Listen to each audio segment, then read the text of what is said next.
আচলতে ভিডিঅ'টো বহুত পুৰণি আপোনালোকৰ মাজলৈ আগবঢ়াই দিবলৈ সময় সুবিধা পোৱা নাছিলোঁ আজি আগবঢ়াই দিছোঁ উৰুকাৰ দিনাখন ৰাতিপুৱাই ভাড়াঘৰটো চফা কৰিবলৈ মানুহজন মই আৰু জীউ ওলালোঁ এয়া চফা কৰিছোঁ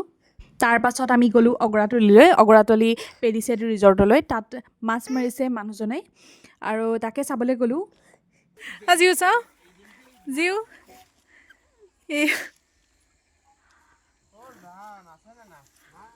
আপোনালোকে যদি এতিয়ালৈকে মোৰ চেনেলটো ছাবস্ক্ৰাইব কৰা নাই ছাবস্ক্ৰাইব কৰি দিব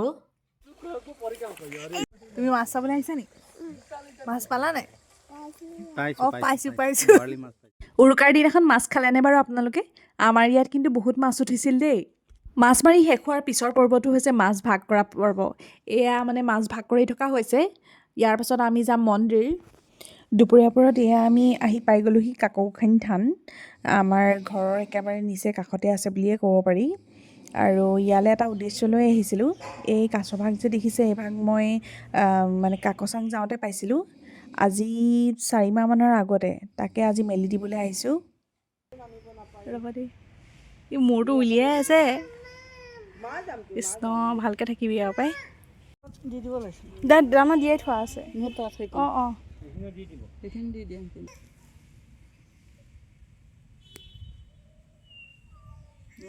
নাই যোৱা দেখোন হে একেবাৰে দৌৰ মাৰিব চাবা দেই তই কেনেকৈ চাইছে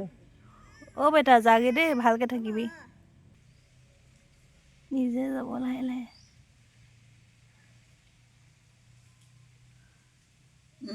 তাই হাতত যে দেখিছে এয়া হৈছে কাছৰ দানা এয়া হৈছে কাকৌখানী থান ইয়াত এয়া দেখিছে নহয় বলিহালো আছে এইখন এখন বহুত পুৰণি থান আগতে মই নাহোঁ ইয়ালৈ কিন্তু যেতিয়াৰ পৰা মই বিয়া হ'লোঁ এই বোকাখাতলৈ তেতিয়াৰ পৰা মই এই থানলৈ অহা যোৱা হৈছে আৰু এই ছোৱালীজনী দেখিছে নহয় এয়া থানৰ পাকঘৰত সোমাই পিনি এয়া কাম কৰি ফুৰিছে তাই মানে কাৰোলৈও নাচায় আৰু নিজৰ মতে কৰি ফুৰিছে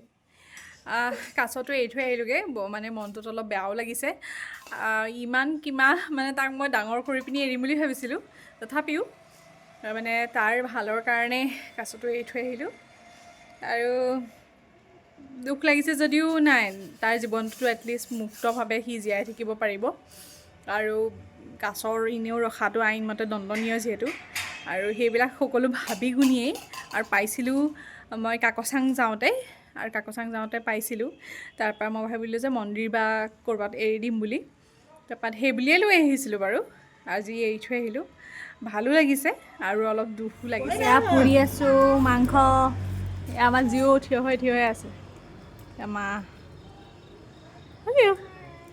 হেপী বিহু কৈ দিয়া পৰিবা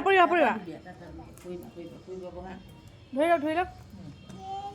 মাংস পুৰা খাই পিনি এতিয়া গাঁৱলৈ যাম সৰুৰ পৰা যিহেতু গাঁৱৰ পৰিৱেশত ডাঙৰ হোৱা সেইকাৰণে ভাবিলোঁ মামাহঁতৰ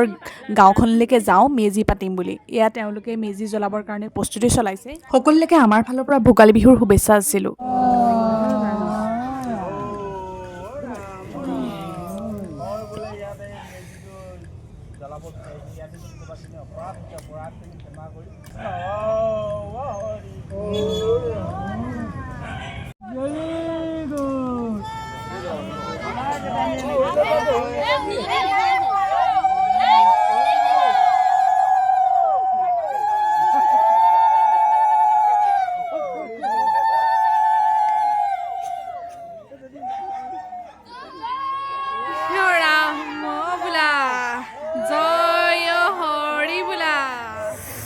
এয়া আমাৰ খানাৰ আয়োজন এয়া গাহৰি আৰু এইফালে গাহৰি পুৰিবলৈ লৈছে আমাৰ মুনুৱে তাৰপাছত এয়া ইও লাগি আছে মাছ এয়া মাছ কোনে বনালে মাছ নাই মুড়ি ঘণ্টা আৰু সেইফালে কি সৰু আলু ভাজি আৰু এইফালে মাছৰ তৰকাৰী আৰু মুৰ্গী মাংস আছে ইয়াত খুলি পিনি দেখাবলৈ কৈছোঁ যে কি আছে কি বনাইছেনো এয়া মাছ বনাইছিলে সৰিয়হ দি পিনি বিলাহী দি আৰু এয়া লোকেল মুৰ্গী লাইটটো জ্বলাই দিছোঁ এয়া লোকেল মুৰ্গী কি ধুনীয়া কালাৰ আহিছে এইফালে আছে গাহৰি মাটি দাইল তাৰপাছত সেয়া হৈছে মুড়ি ঘণ্ট আৰু সেইফালে বনাই আছে হেৰি কি বুলি কয় আহৰু আলু আৰু এয়া বাঁহৰ চুঙা দেই সেয়া ৰূপালী বাই বনাই আছে তাৰপৰা এইফালে আছে গাহৰি পুৰি আছে ই হেল্প কৰি আছে আমাৰ পূৰা একদম তম্বু চম্বু তৰি দিয়া হৈছে দেই বৰা চাউল দেই এয়া চুঙাত দিয়া বৰা চাউল চুঙাত দিয়া বৰা চাউল আৰু পাতিহাঁহৰ সোৱাদে সুকীয়া। আমাৰ জীউ আৰু জয়ন্তৰ সৰুজনী ছোৱালীয়ে এয়া নাচি আছে। গান লগাই দিলে এই নাচিব পৰা হ'লগৈ আৰু এয়া তাহাঁতৰ লগত জেঠুৱেক আৰু মুনুও নাচিছে। মই মেজি কাষত বহি জুই ফুৱাই আছোঁ। এনেকুৱা অঙঠাৰ জুইত আগতে আলু পুৰি খুব খাইছিলোঁ। এয়া আমাৰ খানা ৰেডি হৈ গ'ল।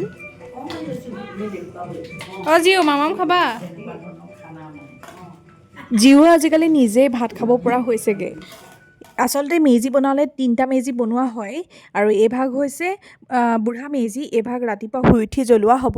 এনেকৈ নাচি বাগি ফূৰ্তি ফাৰ্তা কৰি উৰুকাৰ ৰাতিটো পাৰ কৰিলোঁ। পিছদিনা আকৌ তেজপুৰলৈ বুলি যাত্ৰা কৰিলোঁ। আজি যিহেতু বিহু দিন আৰু এই বিহু দিনাই বৌৰ ভনীয়েকৰ দৰাঘৰ চোৱাৰ পৰ্ব আছে, সেইকাৰণে তেজপুৰলৈ বুলি যাত্ৰা কৰিলোঁ। জীও দেউতাকৰ লগ নেৰাই হ'ল। ভোমোৰাগুৰিৰ দলংখন সঁচাই মনোমোহা, ৰাতিৰ পোহৰত আৰু মনোমোহা হৈ উঠে। আমি দৰাঘৰ পাই গ'লোহি। এয়া বয়সস্থ লোকসকলে আলোচনা চক্ৰ কৰি আছে যে বিয়া কেনেকৈ পাতিব, কি হ'ব। এয়া বৌ আৰু বৌ খুৰীয়েক আৰু মোন এইফালে বহি আছে আৰু এয়া বৌৰ খুৰাক। তেজপুৰৰ পৰা ঘূৰি আহোঁতে চিম্পিহঁতৰ পৰিয়ালটো কাজিৰঙাতে লগ পালোঁ। আজি ইমানেই আছিলে। ভিডিঅ'টো কেনে পালে জনাব।